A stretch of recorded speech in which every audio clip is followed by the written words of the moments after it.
What is going on, you guys? My name is Rayge, and we are back today with the final Death Scourge video in regards to the minions. I've prepared a deep dive analysis into each and every single team here, just to really showcase for you guys the pros and cons of each team, as well as my game plan ultimately, now that we know that the Death Scourge is coming in the next week or two. Lots to discuss, but as well, we can get a really good sense of each team's dynamic, their pros and their cons, and other considerations. That said, guys, let's dive right into it.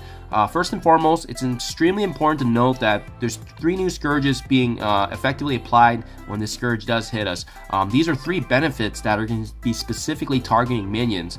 So that's going to be Undead Swarm, allowing each minion to gain revive at spawn. Rise Anew, which on turn allows them to flip negatives per turn. And then lastly, Super Soldier, which provides additional focus, HP, crit damage percentage, active healing, and increased revive HP. So all these buffs, guys, really do help kind of cover some of the setbacks and the team synergies that you'll see. And that is why I do see that each team does have a potential to actually finish the Scourge. It's more so what you guys are going to want to be focusing on, as well as what your gear constraints will be, potentially even what characters you already have built up for consideration. That said, let's get right into it, guys. First and foremost, the infamous AIM team. This is one of the few teams that we are going to review here that has the full team synergy. And what that means is you're having 5 full characters each with that tag of AIM, and they're all going to be able to benefit off each other because they have the 5 full crew members versus, some of the hybrids that we'll see. They also have a lot of reduction in turn meter speed up. They do a lot of turn meter manipulation, which is really cool. Plenty of debuffs such as slow defense down, offense down, and as well as being able to protect the team with taunts and decent healing as well. So overall, just a well-rounded team, which is awesome to see. They have, however, a lack of endgame usage, so you're not going to find them being utilized really in any aspect of the game once you built them up, so that's going to be a risk there. They also have pretty mediocre damage. What these guys do perform strongly in is with the debuffs, right? But because of that shortfall, they don't do a lot of damage, but over time, because these Scourges don't have a time limit for us, it's not going to be an issue. And then as well, something important to note, 4 out of 5 of these minions do actually need the same Bloodborne uniques that are required to bring them up to gear tier level 13, 14, and 15. So even if this team is a really good team, guys, you might find that the bottleneck may be the actual gear investment that you can utilize to bring them up. Other considerations, we've already heard rumors down the grapevine that MODOK is in the works. It's whether or not he's going to be included in the coming months, but as well, if you guys wanted to get a heads up and preparation time beforehand in terms of getting this team before MODOK is released, you're going to likely get a some fun time in terms of you're going to be able to take advantage of building them earlier and then rather than later, and then as well taking advantage of that buff in the future. And then lastly, guys, took a look at the MSF.GG stats, and a few of these characters are top 5 in HP, damage, speed, and armor. So it just means they're a really well-rounded team overall compared to the other teams that we're going to review, making them very, very dangerous, which is good. Well-rounded, like I said, they have a little bit of everything, which is nice. And again, with those increase in Scourges that get added to these team synergies, they're going to be able to cover a lot of that healing that's needed, especially for flipping negative conditions. Next up, we got the full synergy of the S.H.I.E.L.D team. Now, this might be an OG team that you guys already have built up from previously before when they were in the war meta. So, rest assured, they are still a viable team. They got the full synergy. They got decent damage with good crits and piercing, as well as some debuffs such as slow, offense down, and a stun. They also got taunt, stealth, and good healing. Plus, out of all these teams, they're the only ones that have actually a revive mechanic with S.H.I.E.L.D Medic. So that said, again, they're going to really pride themselves in taking their time, but they have plenty of conditions and good damage to keep the flow of the battle going. They are, again, similar to the AIM, having a lack of endgame usage, and as well, similar to AIM as well, 3 out of the 5 minions actually need the same S.H.I.E.L.D tech unique. So you might find that, again, even if you want to build this team up, the constraint might be actually those uniques that actually restrict you from bringing them up to higher levels. And then other considerations include the stats, which 2 out of the members out of 5 are top 5 in armor, which makes them a little bit of a tankier team. But as well, they actually supplement that with decent damage. And again, I would argue that this team has either the best or the second best healing in terms of support. Next up, we got the infamous Ravagers team that actually got reworked, combined with T'Challa and Yondu. Unfortunately, we won't have those two members of the team, but what they will still have, for these three limited characters, is still plenty of offense up and defense up. They got turn meter manipulation as well. I would argue, the best offensive and defensive move, which is percentage-based damage and healing, and that's thanks to Ravager Stitcher. His ability is very, very strong and makes the healing actually one of the best right now for any of these team synergies. And the nice thing about the Ravagers team is that they're a 3-member team, right? You can easily slot in Stitcher to any other team that lacks healing. You can also bring them in and combine them with another team synergy. But however, they're only 3 members, so they're going to need some other members to actually be complementing this team.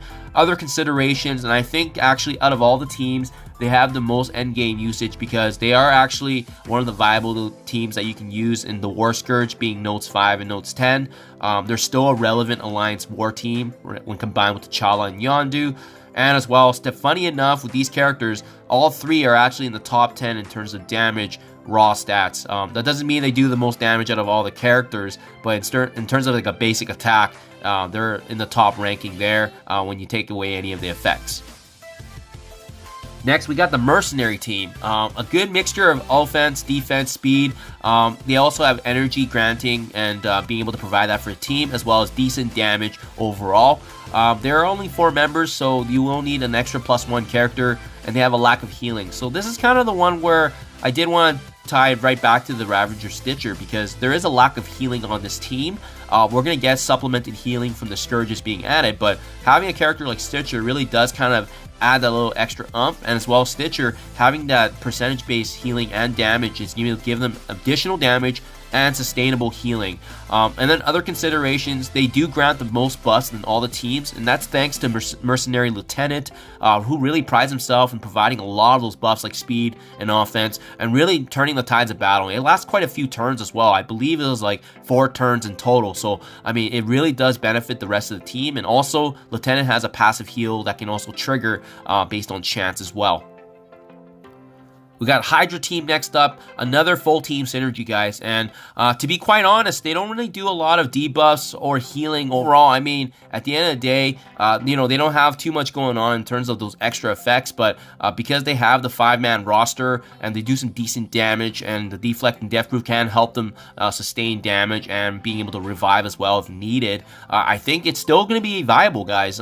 Unfortunately for them, they won't have that healing aspect, but they can still be able to flip negative conditions thanks to the Scourges, and as well, having the revive should hopefully keep them in place. I mean, so definitely not one of the more stronger choices here, but if you have them already built up and don't want to utilize extra gear for other characters to restart from level 1, I mean, this is still a viable team because they have that full synergy, and as well, the added Scourges do actually add a lot of value for what they're lacking right now.